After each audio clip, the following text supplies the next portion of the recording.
अपने आप को हम सोचे हैं कि कभी हम दिव्यांग है तो इस चीज़ को हम नहीं कर पाएंगे, बहुत ऊंचाइयों तक हम जा सकते हैं। आंचल में छुपाकर हर दर्द सहा तूने, बनकर सहारा मेरे हर गम को पिया तूने। मदर्स डे पर सभी माँओं के चरणों में नमन और अंकिता माँ के हौसले को सलाम। जी हाँ, मातृशक्ति की पहचान दिव्यांग अधिवक्ता अंकिता माँ की बात मैं कर रहा हूँ, जो रोहतास की रहने वाली हैं। रोहतास के सासाराम की रहने वाली अधिवक्ता अंकिता को बचपन में ही पोलियो ने जकड़ लिया। 5 वर्ष की उम्र में उनके एक पैर ने काम करना बंद कर दिया। हालांकि पिता ने तत्परता दिखाई, इलाज करवाया, ऑपरेशन कराया। अब वो चल लेती हैं, अपना काम कर लेती हैं, अपने बच्चों की परवरिश कर रही हैं, बच्चों को पढ़ा रही हैं और सपने बुन रही हैं कि मेरे बच्चे कामयाब होंगे। आप सुन सकते हैं अंकिता से उनकी कहानी। देखिए, बहुत संघर्ष करने के बाद भी हम इस चीज़ को ये नहीं किए हैं और अपने आप को हम सोचे हैं कि कभी हम दिव्यांग है तो इस चीज़ को हम नहीं कर पाएंगे, बहुत ऊंचाइयों तक हम जा सकते हैं। और ये चीज़ को हम हारे नहीं है कि दिव्यांग है तो ये काम हम नहीं कर सकेंगे। ठीक है, हमारे हस्बैंड का सपोर्ट है, हमारे फैमिली का सपोर्ट है और हमारे माता पिता का भी सपोर्ट है। जो देखिए, एक हम मिडिल फैमिली से आते हैं, ऐसा नहीं है कि हम बहुत बिग फैमिली है या जो भी हो साइड से ही है, लेकिन बहुत हम जनरल फैमिली से आते हैं और अपने बच्चे को अपने ही बदौलत दोनों बच्चों को परवरिश करते हैं और पढ़ाते और लिखाते हैं। और दोनों बच्चे हमारे कामयाब हैं, एक 6 में है और एक बड़े वाले 8 क्लास में हैं। ये पैर वाली चीज़ें कैसे हुई थी?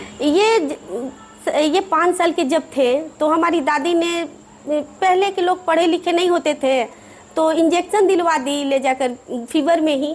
तो वही फीवर में इंजेक्शन दिलाया तो पैर में वो इन्फेक्शन हो गया, उसके वजह से नस सूख गई। पोलियो का शिकायत आ गया। पोलियो की शिकायत होने के कारण मेरा पैर एक सूख गया और सूखने के बाद हमारे पिताजी ने, चल नहीं पाते थे, फिर हमारे पिताजी ने ऑपरेशन कराया।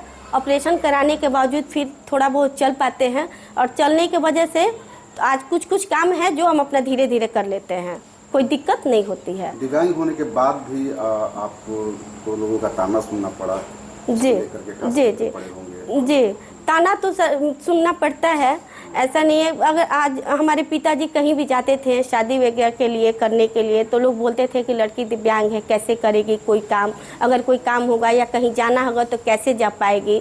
तो हमारे पिताजी भी हिम्मत नहीं हारे कि जब लोग ऐसे बोल रहे हैं तो हमारी बेटी पे अगर कोई सुनेगी तो मेरी बेटी पे भी क्या प्रभाव पड़ेगा, मेरी बेटी भी मायूस हो जाएगी। तो हमारे पिताजी भी हिम्मत नहीं हारे, बोले कि बेटी तुमको जितना पढ़ना हो तुम उतना पढ़ो, हम पढ़ाने के लिए सक्षम हैं, तुमको कहीं कितना भी ऊंचाई तक जाओ हम तुम्हें ले जाएंगे। घर परिवार का सपोर्ट कितना मिलता है आपको? घर परिवार का सपोर्ट, हमारे हस्बैंड बहुत सपोर्ट करते हैं, आज भी सपोर्ट करते हैं, बोलते हैं कि जो तुमको करना है करो, जहाँ तक की पढ़ाई होगा वहाँ तक की हम तुमको पढ़ाएंगे। और हमारे फैमिली भी सपोर्ट करते हैं, हमारे मायका जो मम्मी पापा हैं वो भी बहुत सपोर्ट करते हैं। आज सपोर्ट के वजह से आज इतना आगे बढ़े जो कि आज हम लॉ की तैयारी किए, आज एक अधिवक्ता भी बन चुके हैं। डेयरी बार एसोसिएशन में हम अपना प्रैक्टिस भी करते हैं। मदर्स डे पे क्या संदेश देना चाहेंगे? मदर्स डे पे यही संदेश देना चाहते हैं कि जो भी महिला हैं अपने बच्चे को कम अपने खुद खाएं लेकिन अपने बच्चों को जरूर पढ़ाएं, अपने बच्चों का कामयाब जरूर करें, ऊंचाइयों तक ले जाए, हमारा कहना यही रहेगा। अंकिता कह रही हैं कि पूरी फैमिली मेरे साथ है, मेरे पति मेरे साथ हैं, वो मुझे सहयोग करते हैं। मैं अब अधिवक्ता बन गई हूँ, अपने बच्चों को पढ़ा रही हूँ और देश की तमाम माँओं को मैं ये संदेश देना चाहती हूँ कि आप भी अपने बच्चों को पढ़ाइए और आसमान की ऊंचाई को छूने के लिए सहयोग कीजिए। देश और दुनिया की तमाम बड़ी खबरों के लिए देखते रहिए हैट्स अप न्यूज़।